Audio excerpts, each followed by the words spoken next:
So for the next 3 weeks, we'll be covering the loan account classes. And today we're going to go through fixed term loan accounts and their associated features. Now, each loan class has their own module and each have their own features, benefits, and in some cases, limitations to be aware of, and to make sure the client's needs are fully taken into account when choosing licensing options and assisting them with initial and ongoing configurations. It's good to know the differences between the 3 classes.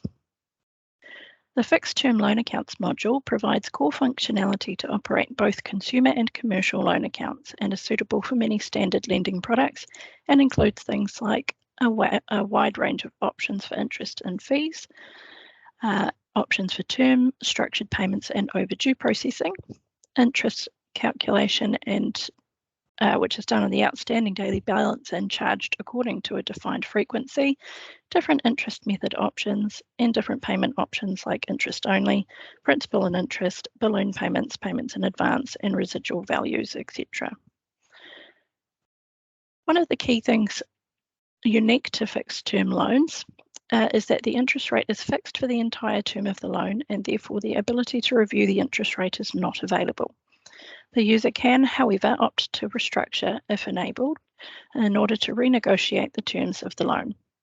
This process offers the option to generate a document advising of the new terms, aiding the client in keeping to the CCCFA or NCCPA requirements. Now, for those that don't know, the CCCFA is the Credit Contracts and Consumer Finance Act covering consumer-based lending contracts in New Zealand, and the NCCPA is the National Consumer Credit Protection Act, which is its Australian equivalent. On this note, because this area of legislation is continuously being reviewed and updated, the account types are an area of FinPower Connect that is often changing. And in terms of additional features or tweaks to assist with making the configuration of FinPower Connect that little bit easier when it comes to the clients contemplating the best setup to aid the compliance with these acts. A couple of examples where recent changes were made to accommodate legislative updates include high cost loans for New Zealand, which was introduced to show warnings if a loan met certain requirements to alert the user to the proposed loan being classed as a high cost loan. Updates to sample documents, which clients can look to customise, that can be triggered by an account event, such as the account payment arrangement advice document for the payment arrangement and restructure account events. And these are provided as a starting point as a way for the client to easily facilitate disclosure requirements. And the introduction quite a while ago now of the comparison rate option itself, originally introduced as a beta function primarily designed for the Australian NCCPA back in 2011 to be leveraged off for custom work to suit the rules around small account credit contracts, etc. in Australia. Sorry, all of that was a bit of a mouthful. It's important to note that the responsibility sits with the client to check the configurations are correct and are fit for purpose, including any customisations if necessary for both their individual business purposes and legislative requirements. So, in FinPower Connect, the Account Types Admin Library is the powerhouse of all things account related and settings related to how the loan is required to behave. There are so many different options available that we could be here all week, so I'll cover some things specific to fixed term loan accounts today, and over the next couple of weeks we'll add in more features as we go through. We also have a table of comparisons, as shown here, between the 3 loan classes available, which shows page by page which features are and aren't available. That document will be available after this session via a link in the description on YouTube.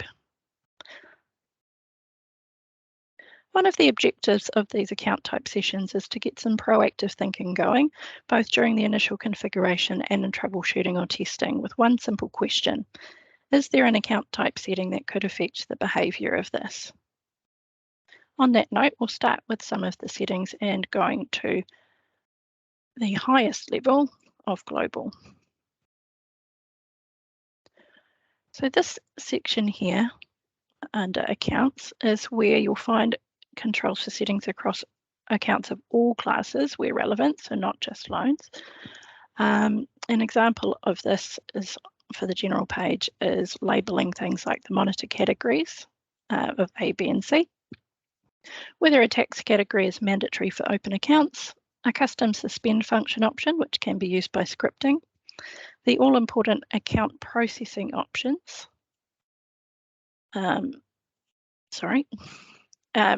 enabling things like allow optimization, which has a comprehensive article on our website if you're unfamiliar with what that means, updating overdue days at the end of the account processes, and automatically processing payments due on the date of a payment arrangement.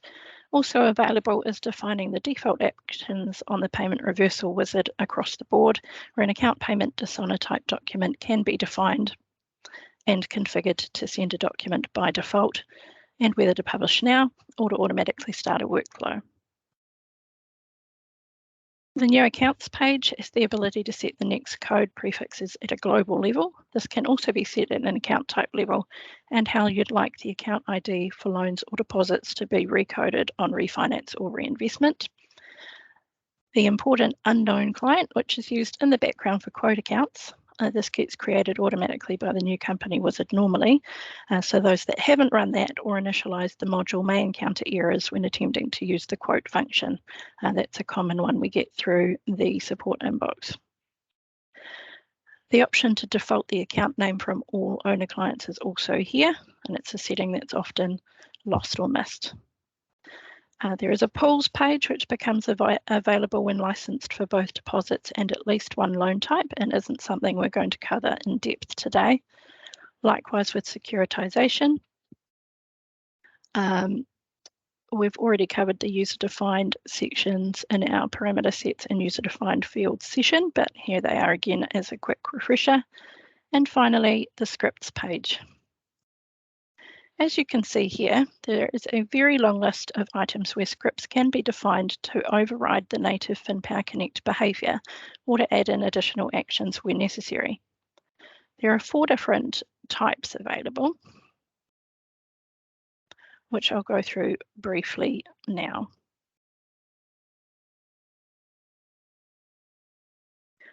The keyword here being global for the overrides, noting that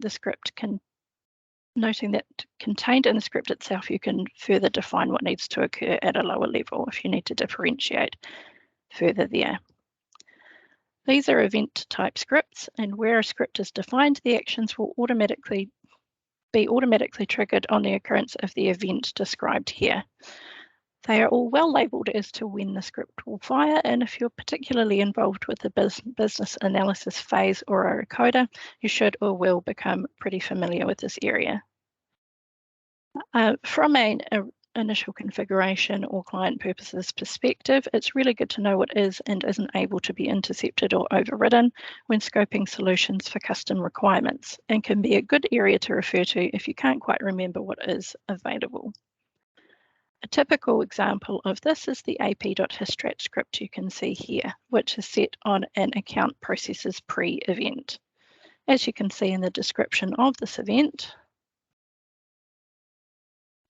the script will run prior to the account processes and allows processing to be cancelled. In this case here, there is more information over here in the script description, saying that it's the account history rating update. Another short note on event type scripts. One of the very first things we do in support when troubleshooting an issue is to check whether there's any scripts in play, either here or on the account type under scripts, so we know whether we're needing to review the standard FinPower Connect behaviour or whether or not there could be an issue with the script involved. There is little point spending hours looking at something only to find out later that the issue has actually been created by something slightly amiss in a script. So by ruling that out first, both time and sanity both benefit. Next is the HTML widget category. This was recently introduced into global settings when the CCR commercial widgets were released, as there's no user interface form equivalent for these. This is different to the overriding standard FinPower Connect forms with a widget, which will be covered in a different session. Then we have summary pages, which are, as named, instances where a custom summary can be defined to display different information than what is supplied out of the box. And finally, wizard validator scripts, which we've touched on briefly before, and can have scripts defined to validate or check certain things while in a wizard.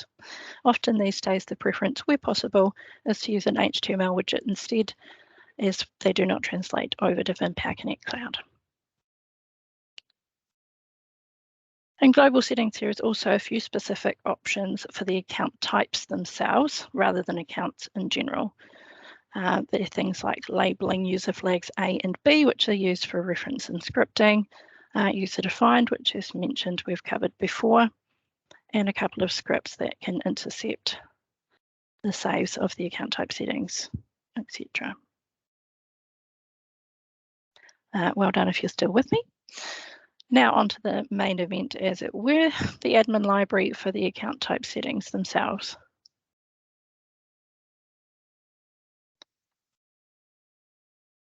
Don't panic, this won't be a page-by-page read session, but we will touch on a few points of interest and some of the core settings which in most cases are available across all loan classes. First and foremost, I want to say that the absolute easiest way to discover what an account type setting does is to test it. It sounds simple, I know, but it's one of the easier methods is to have an account type, for example, our demo CC account type, duplicate it by using our handy little duplicate button up there, and then change the setting you're not sure of. Then make two accounts, one in your test environment, the first with your original CC account type, using the same dollar value and interest rate, etc. for both, then using the duplicated account type with the different setting for the second account. This is a relatively quick way to see the difference for yourself between your original settings and the new. An example of that could be looking at the term options available to see the impact on repayment amounts, dates, overall interest calculated, etc., between number of payments set with frequency weekly and 52, and a term of 1 year with a frequency of weekly for repayments. Or it could be just comparing different interest calculation options. The example shown here, the first account type has the term set to term, which is actually this one here. And the interest calculations set to actual 365, backdating turned on and set to reverse. Whereas the second account type I've got here is set to number of payments on term, and we've got the interest options defined to annualized, using pre-computed interest, charging upfront, and using a flat rate basis. We also don't have interest backdating turned on. As you can see here in the image, immediately we can see differences in the value of the interest charged, which in turn influences payment value and the total balance payable. Using the different interest calculation method for CC2 also shows that this method has a true rate of 35.0272%, despite the fixed rate being 20%. This is to highlight the true cost and can act as an alert to the user to ensure that the correct disclosures are made to the borrower, and again that legislation is adhered to, particularly for consumer-based contracts. For more information on the interest calculation methods and how they work, there is very comprehensive information and help on most of the account type settings, including the interest methods as shown in the snippet here. Where there is not enough information available in our online help to assist with your understanding, as mentioned, testing side-by-side accounts is a great way to see for yourself the differences. And as always, the support teams and our knowledge base are available where further information is required on those settings. The knowledge base, on that note, on our website is a great place to check for the newer settings, as with each new feature or fix, an article is produced by development outlining what has been changed, and typically contains enough information to give you an idea or point you in the right area, in direction of the right area of FinPower Connect to review further. As mentioned earlier, as this area is forever changing, paying close attention to the account type related settings in the release notes and areas highlighted in dealer newsletters or blogs is a great way to stay across any major shifts in behaviour, particularly where introduced for the purpose of the aforementioned legislative changes. Moving back to the account types library itself, we recommend you go through each of the pages as you have time, familiarising yourself with each page so you know where to find the settings to change how the account type works. You'll see down the left-hand side we have pages for general, new account, term, payments, interest options, rate tables, which is greyed out here because it is not available for fixed term loan accounts, overdue and default, credit limits, close options, other, promotions, transactions, and so on and so forth. They're pretty well labelled, so it's pretty easy to find the settings that you're looking for. For example, overdue and defaults. On this page here, you'll find how the account type will behave and how and what defines it as being overdue, including things like small balance thresholds, whether you're using overdue or contractual, any default rates, default fees, and so on and so forth. The account type rules, which we may have briefly touched on before, is a really good place to familiarise yourself, where you can set things to automatically happen based on certain criteria. Obviously, as mentioned, there are interest availability options here and the interest calculation options, which again, detailed descriptions are available in help. The scripts page here, as you can see, is slightly shorter than the global settings option, but again is relatively easy to follow when you look at the event and understand that that means that the script will be fired based on these particular instances happening to that account. The documents page, I believe we've briefly touched on before, but this is where you define certain documents, again, for certain events that happen throughout the life of an account. For example, the loan statements, which are a mandatory document, will get set here. Again, we could be here all week, and the fixed term loan accounts are, for the most part, have every feature available and are kind of the vanilla loan class. They don't have rate tables and much of the flexibility, like the ability to review interest rates and things like that, but they are suitable for the purposes of most basic loans. Promotions, it's a section here where you can set different items and options to be available within the new account wizard. As an option, you can set up things like 6 months interest-free, which may be suitable for some client requirements.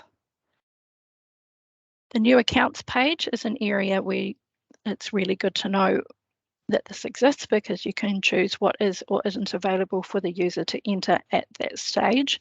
And quite often we'll get queries through the inbox to say, why can't I see this option? And 9 times out of 10, it's because it's unticked in this section here. So things like including the user defined page, if that's unticked, you won't be able to see your parameter set in the new account wizard. Moving on from that to a couple of our commonly asked questions. Why isn't the restructure button, why is the restructure button unavailable when my permissions are set to allow for the user? So you've got a user enabled to be able to run a restructure, but you can't see the restructure button. 9 times out of 10, again, this is based on the account type settings, and the allow restructure is likely unticked. That setting is found on the other page, just here. Why can't I review the interest rate? And again, this is key for the fixed term loan accounts because it is fixed for the entire contract of the loan, and they will have to do a restructure instead if it's enabled.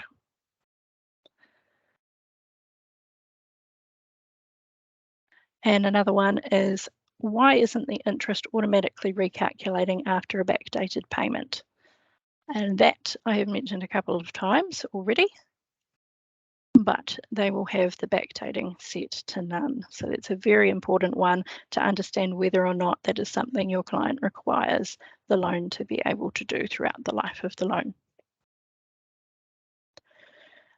So semi-short and sweet, that's all I have prepared for today. But as mentioned, more of the features will be discussed throughout the next couple of weeks. And if there's any particular area of concern you would like to see covered, please do let us know.